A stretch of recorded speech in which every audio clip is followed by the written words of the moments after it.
Thank you, Lee. Thank you.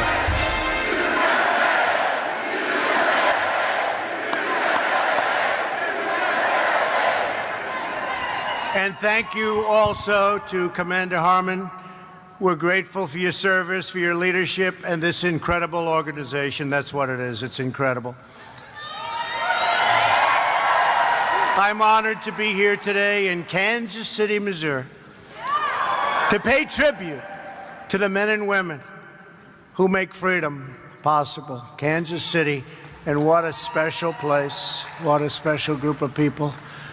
The veterans of foreign wars, you people should be very proud of yourselves. I want to personally thank each and every one of you who has served our country in uniform, defended our nation in battle, and protected our great American flag. Thank you.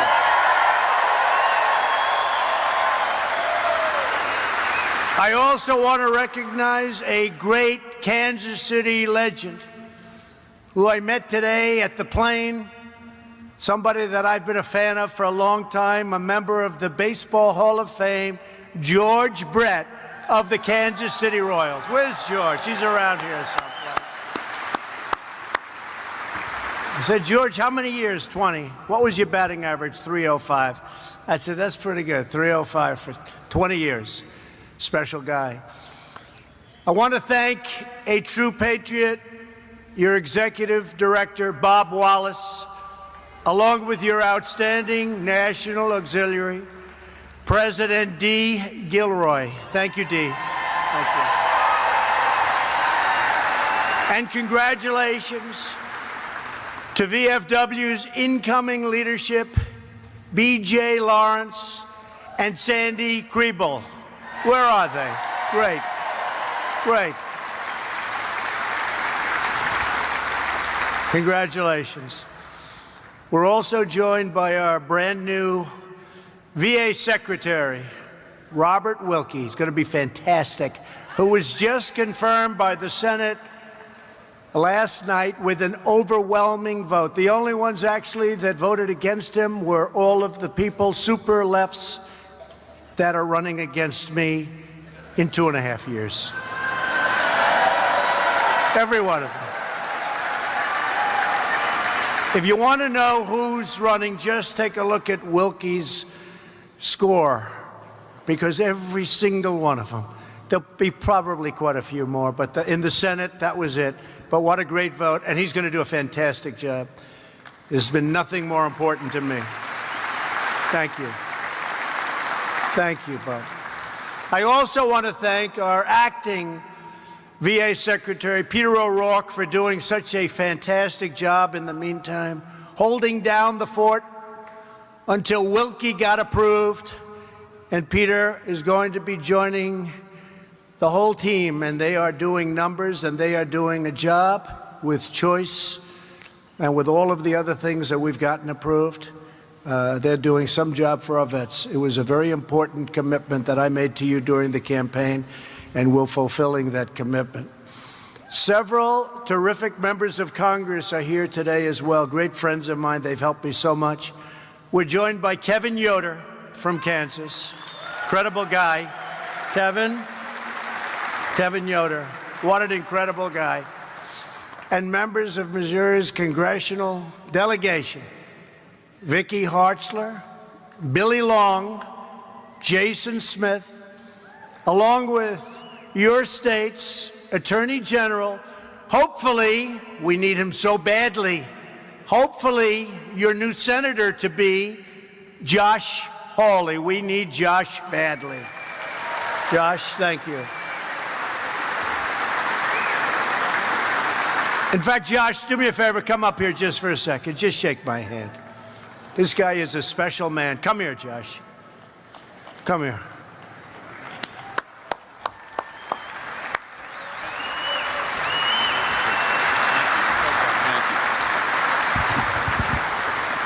Well, it's an incredible honor to be here today. Thanks to all of you for your service and what you mean to this country. But how about the leadership of President Donald Trump? What do you think?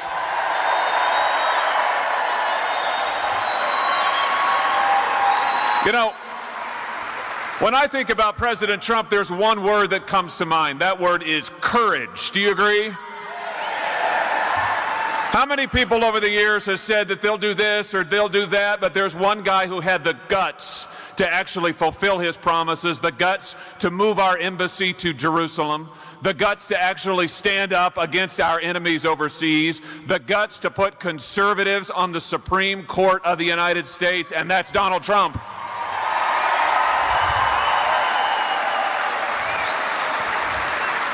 You know, the president always says we're at a turning point moment as a country. It's a critical time for our country, and he's providing the leadership that this country needs as we lead the world into this new century. And now I tell you what, I think he needs reinforcements in Washington, D.C. Do you agree with that? So let's do this. Let's show our appreciation again for President Trump and the leadership that he is giving to this country, and let's redouble our efforts and recommit ourselves to standing together, working hard, and making America great again.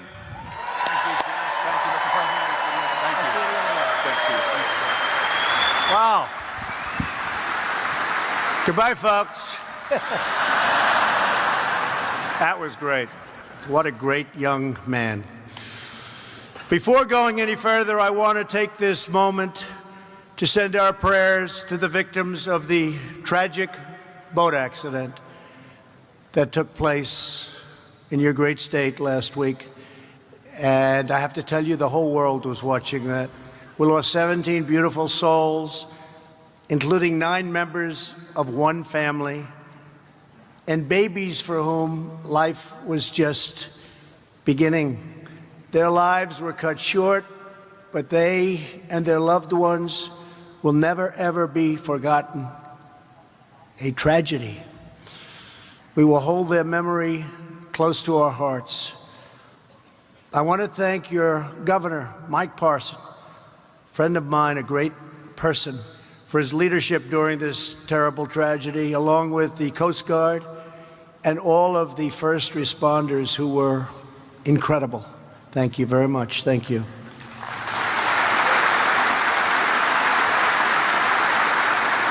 Next year will mark the 120th anniversary of the Veterans of Foreign Wars, the oldest major veterans organization in our country. That's pretty good, right?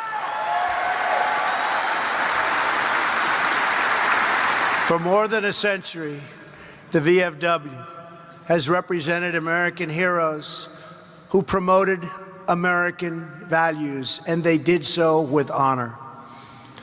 You are the universal symbol of the patriotic pride that beats loudly in every single American heart. We don't apologize for America anymore. We stand up for America. We stand up for the patriots who defend America.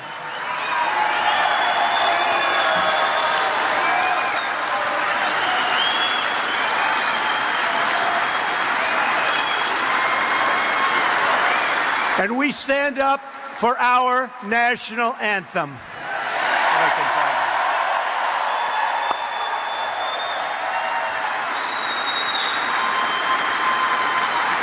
We're putting America first again, and we are seeing the incredible results. We're destroying the bloodthirsty killers known as ISIS, almost gone. We're calling the threat by its real name, a name that wasn't mentioned for a long time. It's called radical Islamic terrorism. That's what it is. You have to know your enemy before you can defeat your enemy. Earlier this year, I recognized the true capital of Israel, as Josh said, Jerusalem, where we just opened the American embassy.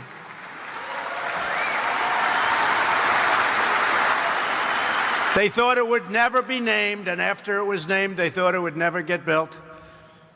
And I built it within 4 months. How about that one? You know that story. 4 months. They came to my office. They had a document to be signed, $1 billion for the embassy. I said, $1 billion? They didn't have a site. They didn't know anything. And our great ambassador to Israel called, David Friedman, who's a very successful lawyer in New York City, one of the most. And he said, you know, we could do it a lot faster. We have a great site. We have a building already on the site. We could renovate the building quickly, and we could open the embassy if you'd like to do that, sir. I said, how much would it cost? He said, $150,000. I said, what? What? He said, I think we can do it in 4 months. So we're talking about $1 billion, maybe in 20 years, maybe never, probably never happens, right? We know what goes on. Besides that, I'd rather build ships or I'd rather build something else if we can save the money. We can save that money. Let's use it wisely. So I said, David, let's not do 150. Let's do like, how about 400,000 and make it nicer. And it's beautiful. It just opened and it is beautiful. So we're many years ahead of schedule. And I understand, frankly, every president for the last many presidents has said, we're going to open our embassy in Jerusalem. And then they never did it. They all failed. They never did it. And I understand why, because when it came time and when people were hearing rumors about it, I was inundated from calls of every leader from all over the world, imploring me, even demanding that we not do it. To a point where I never took their calls unless I called them back after I did it. You know, it's one of those jobs. Let me call it back. I was getting calls from kings and presidents and dictators. I was getting a call from everybody. And when I knew what it was about, I'd say, tell them I'll call them next week. Then I called them and I said, oh, I didn't know you felt that way. Well, it's too late. It's hold on. But I understand why they didn't do it, because there was tremendous pressure. We did it. We're proud of it. It's there. Enjoy it.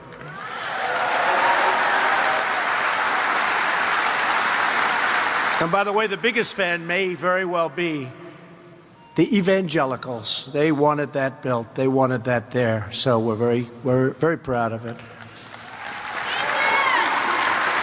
We've removed unnecessary restraints on our warfighters in Afghanistan. Those who risk their life and limb for our country, they deserve rules of engagement that give them the best opportunity to finally defeat the enemy.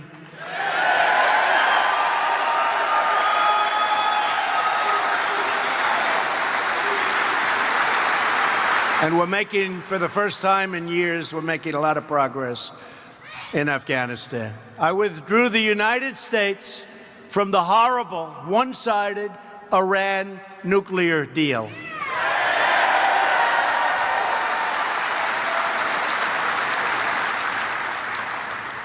And Iran is not the same country anymore. That I can say. And we'll see what happens. But we're ready to make a real deal, not the deal that was done by the previous administration, which was a disaster. We're also pursuing the denuclearization of North Korea and a new future of prosperity, security, and peace on the Korean Peninsula and all of Asia. New images just today show that North Korea has begun the process of dismantling a key missile site, and we appreciate that. We had a fantastic meeting with Chairman Kim, and it seems to be going very well. I know we're joined today by many incredible veterans of the Korean War. Thank you for your courageous service. As you may know, we're also working to bring back the remains of your brothers in arms who gave their lives in Korea, and I hope that very soon these fallen warriors will begin coming home to lay at rest in American soil. That's starting the process.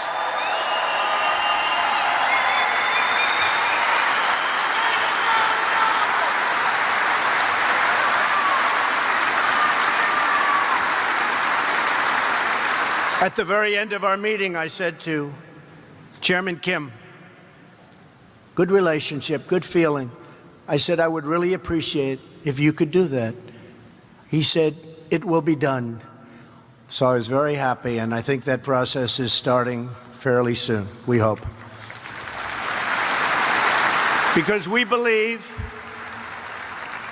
in no American left behind. We believe in that, right? No American left behind. I want to thank the VFW for your devotion to our fallen heroes, unknown soldiers, prisoners of war, and those missing in action and their families. No one better understands the horrors of war than the people in this room.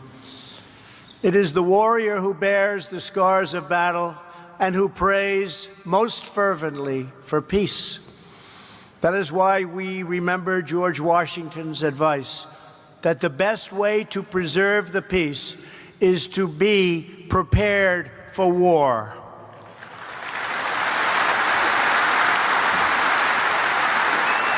And that is exactly what we do all the time. My thinking is always on military and military strength. That is why I'm proud to report that we are now undertaking the greatest rebuilding of our United States military in its history. We have secured $700 billion for defense this year and $716 billion next year, approved.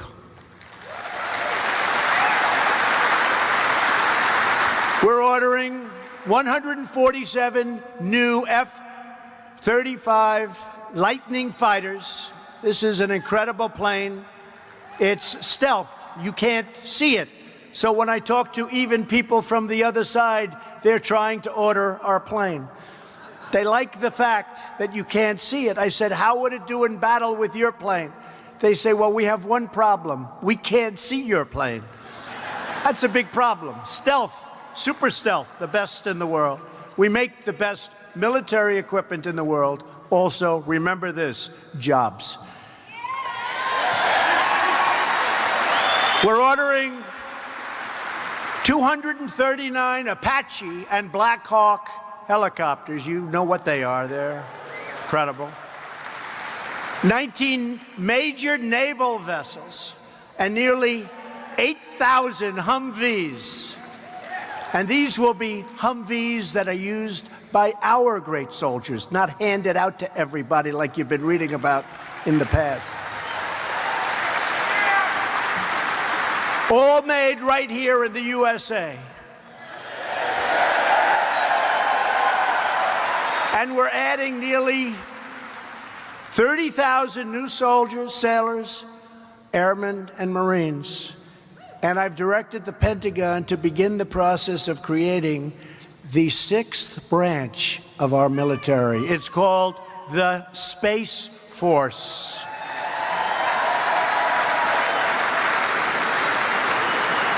We are living in a different world, and we have to be able to adapt. And that's what it is. A lot of very important things are going to be taking place in space. And I just don't mean going up to the moon and going up to Mars, where we'll be going very soon. We'll be going to Mars very soon. But from a military standpoint, space is becoming every day more and more important.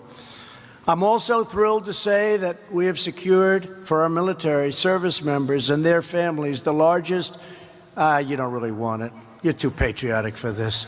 The largest pay raise in almost a decade. Largest pay raise. You don't want it. You don't want it.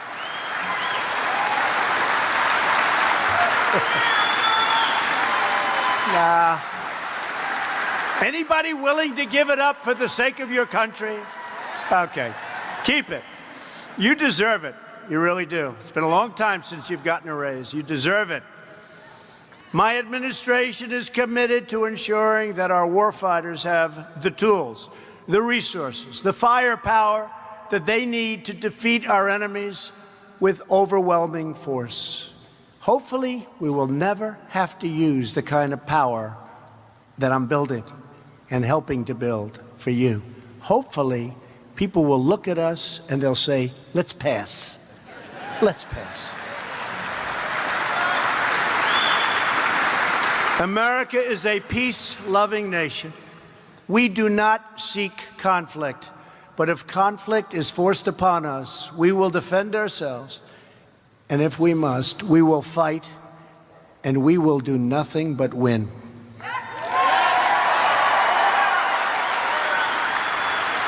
As the great General MacArthur once said, in war, there is no substitute for victory. Victory. We're also committed to ensuring that when our warriors return home as veterans, they receive the best care anywhere on earth.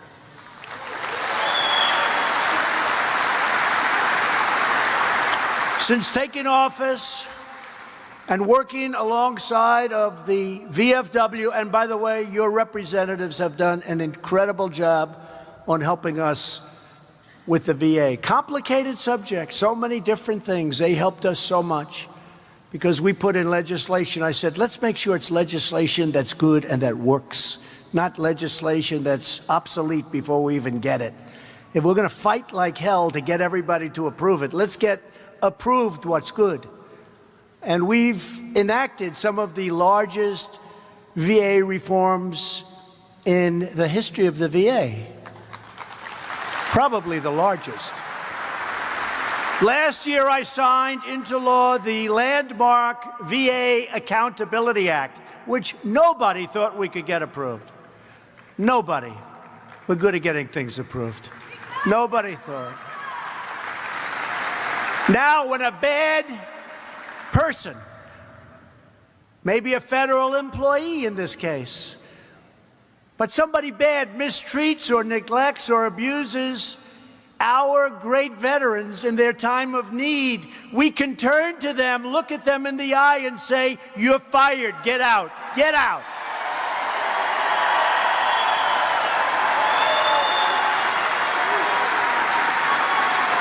Before, there was nothing you could do. You had to live with these people. You've gotten rid of a lot of people over the last year. Only the bad ones. The good ones we cherish. We cherish the good ones. But we had some bad apples, and they're gone. As promised, we established the White House VA hotline, and every VA medical center now offers same-day emergency mental health care, something very important. We're greatly expanding telehealth and walk-in clinics so our veterans can get anywhere at any time. They can get what they need. They can learn about the problem, and they don't have to necessarily drive long distances and wait. We are also, it's been a very big success. We're also processing veteran disability claims more quickly than ever before, by far. The VA has implemented the decision-ready claims process where claims can be completed in under 2 weeks. We're striving for 1 day, but under 2 weeks. It used to be many, many months.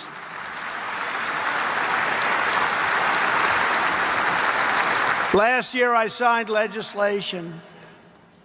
It's amazing. I just said last year. It's been a long time already, isn't it? Huh? That was some campaign, wasn't it? I signed legislation so that veterans can use their GI Bill education benefits at any point in their lifetime. It's a big difference. They never expire, so vets can get the education they need when it is right for them. And with the VFW's tremendous help, we passed Veterans' Choice, the biggest thing ever.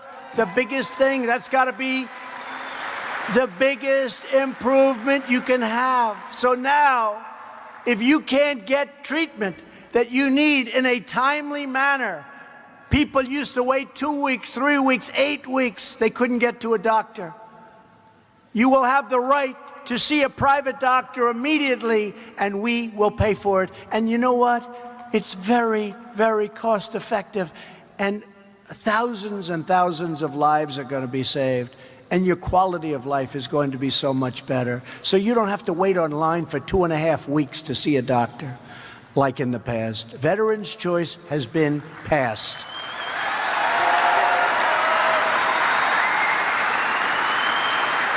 And my administration also understands that we cannot be a safe country if we are not a prosperous country. We have to think of ourselves. You have to see these trade deals I'm working on. They're a disaster. We're losing hundreds of billions of dollars with individual countries a year. And they're sticking. You got to stick it out. We got to fight it. Nobody else fought it. I went to some of the countries. I said, how did it get so imbalanced? They said, nobody ever called. They said, nobody ever called. They do whatever they wanted, and we just put up with it. Not any longer, folks. Not any longer. Making tremendous progress. They're all coming. They don't want to have those tariffs put on them. They're all coming to see us. And the farmers will be the biggest beneficiary.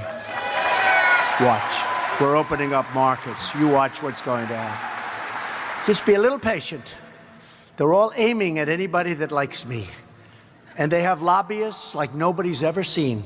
They have the best lobbyists ever put together. I was hearing and reading that they have some of the greatest lobbying teams ever put together. You've got to stop the president from putting tariffs on these countries and these companies that are ripping off the United States.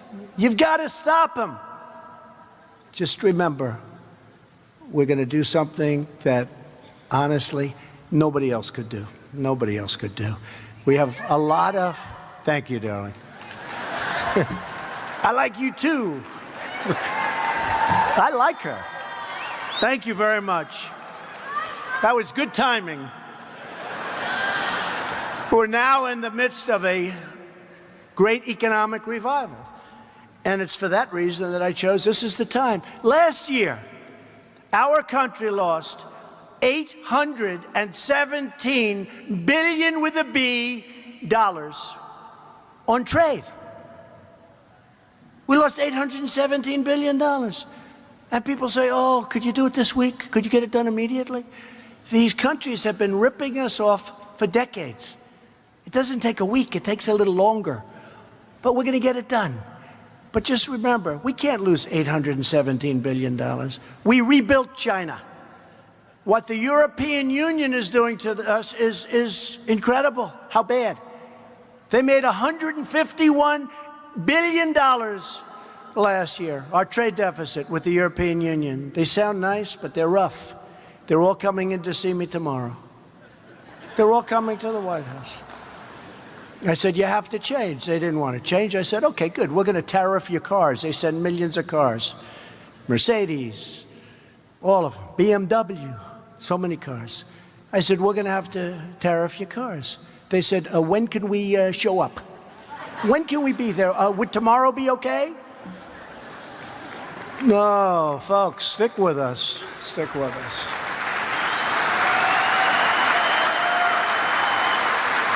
Amazing. But remember, they have the biggest, best, strongest lobbyists, and they're doing a number. Just stick with us. Don't believe the crap you see from these people, the fake news.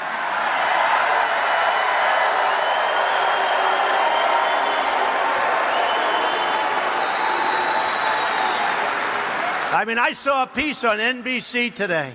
NBC, not just CNN. CNN's the worst, but I saw a piece on NBC. It was heart-throbbing. They were interviewing people. They probably go through 20, and then they pick the one that sounds like the worst. But they went through a group of people. In fact, I wanted to say, I got to do something about this Trump. Terrible. And that piece was done by the lobbyists and by the people that they hire. It was a total setup. This country is doing better than it's ever done before economically. This is the time to take off the ripoff of tariff. We have to do it. You know, other countries have tariffs on us. So when I say, well, I'm going to put tariffs on them, they all start screaming, he's using tariffs. China charges us, when we make a car, 25% tariff. We charge them 2.5%. Other than that, it's a fair deal. Okay? Similar things with other countries. like the European Union. They're a big abuser. But it's all working out. And just remember, what you're seeing and what you're reading is not what's happening. And I'll tell you, I have so many people that are so in favor, because we have to make our country truly great again. Remember? Make America great again. And then in 2.5 years, it's called Keep America Great. So the way we keep America great is to make at least reasonable, I'm not saying at least reasonable, at least fair trade deals, not stupid trade deals like we've put up with for 25 years. So we're changing it, and we're changing it rapidly.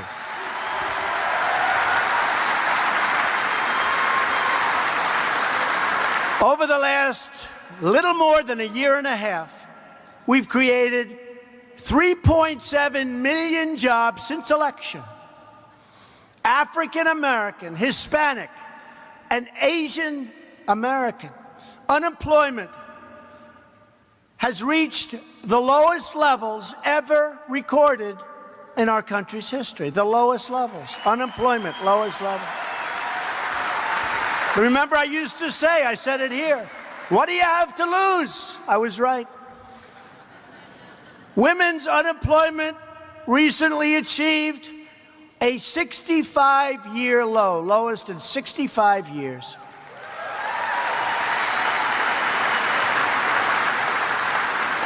You'll like this one. Veterans' unemployment has fallen to the lowest level in almost 18 years. We're working to make it better, I'm sorry. You know, 18 years isn't so good when you hear history and 65 years. 18 years. And I'll guarantee within a month or 2 months that 18 will be even a much higher number. Take great care of our vets. Consumer, business, and manufacturing confidence has reached its all-time highs. Confidence is all-time high.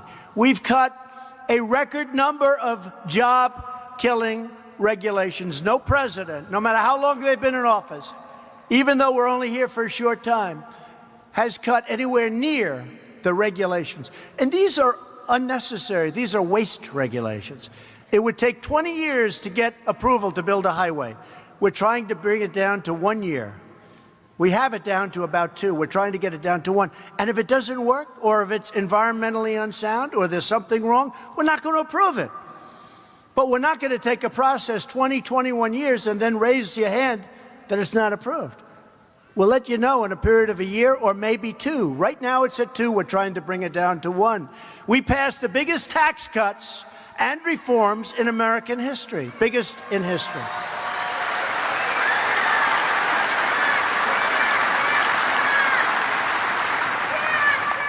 And unfortunately, we had tremendous opposition for lowering your taxes from Claire McCaskill.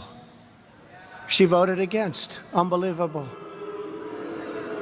And she wants to now end it so that you pay more. Did you figure this one out? I don't know. Is that good? You figure that one out. In the first quarter of this year alone, American companies repatriated a record of nearly $300 billion. This is in the first quarter. And it's coming back into our country with our companies and our employment and building plants and factories and headquarters in our country where it belongs. We think the number, and this is all because of our tax reform and tax cuts, we think the number will be close to $4 trillion coming back into our country. Money that would never have been seen by you or us or me. And just like I promised, we're confronting the unfair trade deals, and we are doing it like nobody's ever done, because our workers have been cheated, our companies have been cheated, they've stolen our wealth, they brought it to other countries. As you know, I campaigned on that issue. It's very close to my heart. I understand that issue better than anybody. I don't like it when they close a factory in your state or a plant in your great state, and they move it to another country, and they make the product. They fire all of you. and they make the product and they send it back into our country to be sold tax-free. I don't like that. I don't like it. We're stopping it. We're stopping it. Because companies are moving back into our country like never before. You saw Chrysler announced, many are announcing. Japan's just announced 2 big companies are opening up in Michigan. We have a lot of companies coming back into our country. You haven't seen that for 25 years. You haven't seen it. And we need workers because our unemployment rate at 3.8% is so low. Now we're taking people off the rolls and we're training people, but we need workers. And that's why I want people coming in. You know, people don't say this, and they certainly don't report it, but I want people coming into our country, but I want them coming in based on merit. I want the merit system so they can help us. Merit. The forgotten men and women of our country are forgotten no more. The Democrats are trying to find out who are these people that came out to vote? Where did they come from? Remember that? Where did they come from? Now they know, but they're not going to the Democrats who are going so far left that nobody can believe it. They want open borders and crime's okay. We want strong borders and we want no crime. Other than that, we're very similar. Other than that, we're very similar. We also know that to be a strong nation, we have to have these strong borders. We cannot send our military to confront threats abroad, only to allow those same threats to cross our borders and to threaten us right here at home. We help other countries protect their borders, and we don't protect our own borders. How about that? We're fighting every day to secure our borders, and we're doing a great job. But we're not given the tools. We have the worst laws in any country ever in history. We have catch and release. You catch them. And now we say, give me a name. Oh, good. Come back in a couple of years, we'll take you to court. You're released.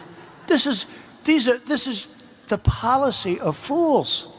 Catch and release. You catch even a criminal. You catch a bad person. You release the person as soon as you catch them. We have to end it. Despite that, we're doing a great job. And ICE. Oh, ICE. Thank goodness for ICE. Because we have some of the worst drug dealers, terrorists, criminals, and MS-13 gang members. And we're either throwing them the hell in jail or throwing them out of our country, and ICE goes up there and they walk in like it's another day in the office. Thank goodness for ICE.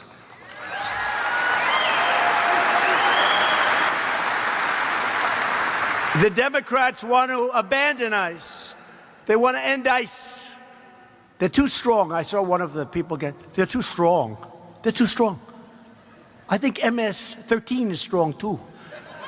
The only thing they understand is strength. They don't understand anything but strength.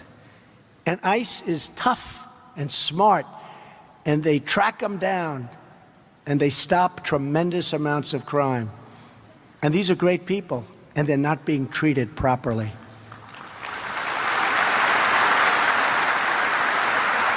And the fact is, instead of supporting our ICE officers, many of these Democrat politicians who are really disciples of a very low IQ person, Maxine Waters, and perhaps even worse, Nancy Pelosi,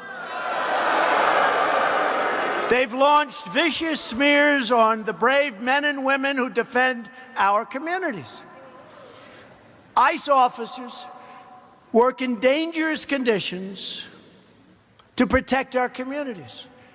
And more than a third of ICE officers happen to be veterans themselves.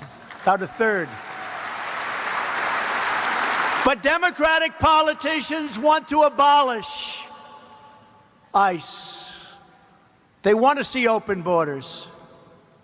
Can you imagine? You know, every once in a while you'll hear something, and usually you understand, like in deal making, you always have to understand the other side. When you hear open borders, when you hear get rid of ICE, when you hear some of the things that they're proposing, it's like you can't even understand it. Can you imagine open borders? You'd have millions of people pouring into our country.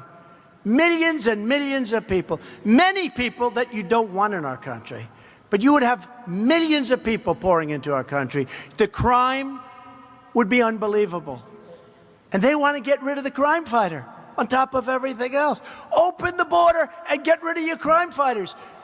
You don't understand it. Nobody understands it. But I hope they keep it up, because we're going to have a lot of fun in 4 months, and we're going to have a lot of fun in 2020 running against that. My administration will always stand proudly with the heroes of ICE and Border Patrol. They are heroes. And I want them to know that we thank them. The veterans of foreign wars understand better than anyone the importance of honoring those who put service to their fellow citizens before they put service to themselves.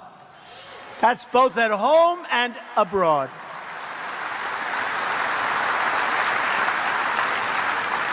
Here with us today is an extraordinary man who embodies the highest ideals of loyalty, patriotism, and service. He is a World War II veteran from the great state of Pennsylvania. That's another one we won. We won you guys by 20 points, of course. I'm not going to bring that up. I'm not going to tell that to George Brett. 20 points. Many of you know him well. He's a lifetime member of the VFW. Sergeant Alan Jones. Where's Alan? Where's Alan? Sergeant.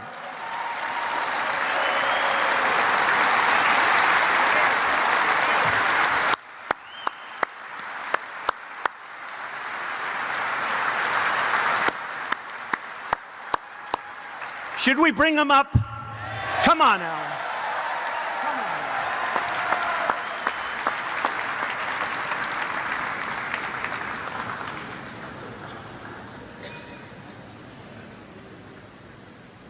Thank you, Donald.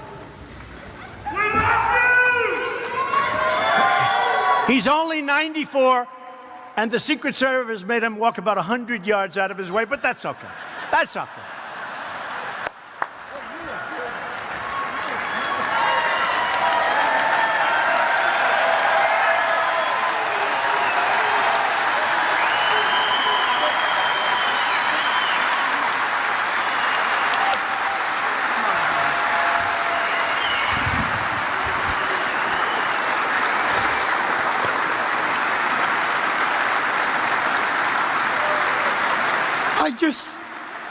Thank you. This is one of the highlights of this 94-year-old man. I just want to tell you a few things, may I, yes. Mr. President? I've got time. I had 4 brothers serve in World War II. My oldest brother was lost off the coast of Italy. Many times I just wished that he could come back to the land of free and the home of brave again.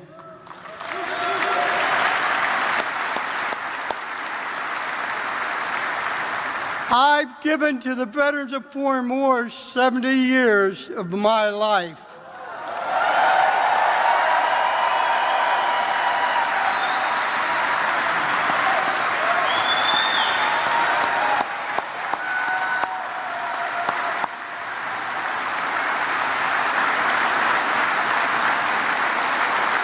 Thank you. My wife's with me today, but she's not here. She's not feeling well. and my children are watching me today, hopefully, to know that their dad got to stand beside the President of the United States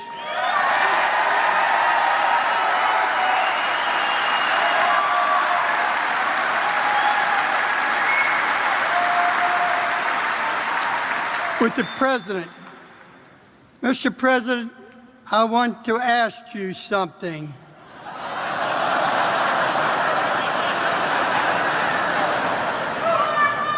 I've been told that I could never enter the Oval Office in Washington, D.C. I'm going to be 95 years of age, April 11th of next year. Hopefully, that you will allow me to bring my family into the Oval Yes. Office to meet you. Anytime you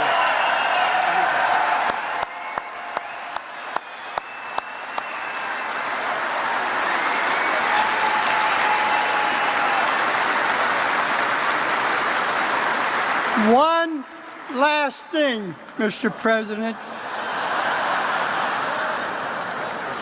I want to tell you, Mr. President, this group knows not to give the mic to Alan Q. Jones when he's at a state convention or the national convention.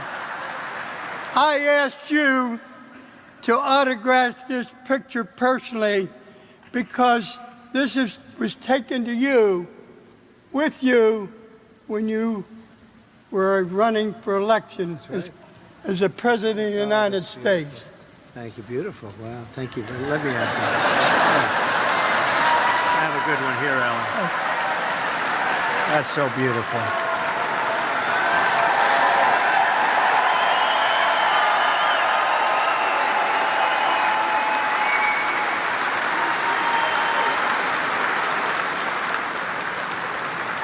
I'm going to say up there. Okay, here, I'm going to do this. You got it. Thank you, Alan. Thank you, man. God bless you, Mr. President, and I wish you well in the future. Thank you, Mr. President.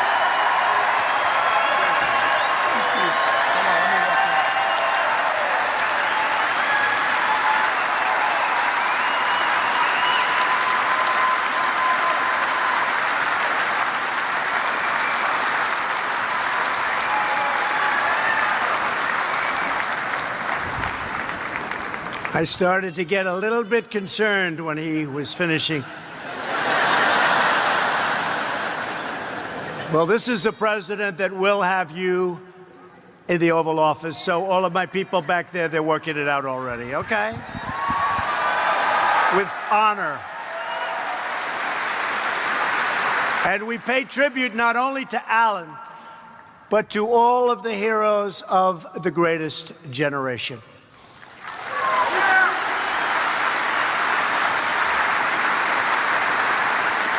And I'd like to take this moment to recognize every World War II veteran in the audience today. Each of you is a national treasure. It's true.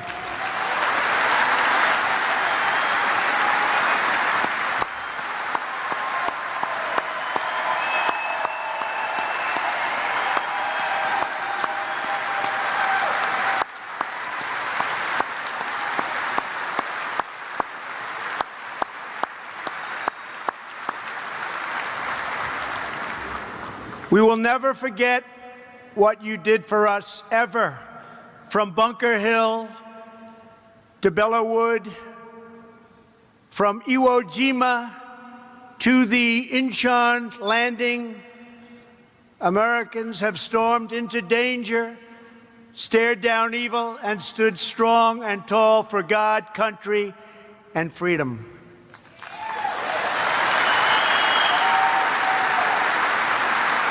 Anytime we see an American in uniform from the Army, Navy, Marines, Air Force, or Coast Guard, our hearts swell with pride. And anywhere those uniforms appear, our enemies tremble with fear because they know There is no greater force for peace and justice than the United States military.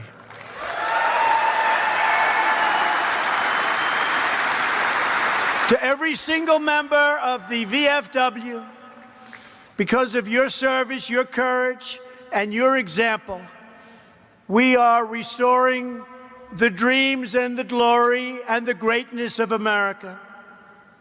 We will never give in. We will never give up. And we will never stop fighting for our country, our flag, and our freedom.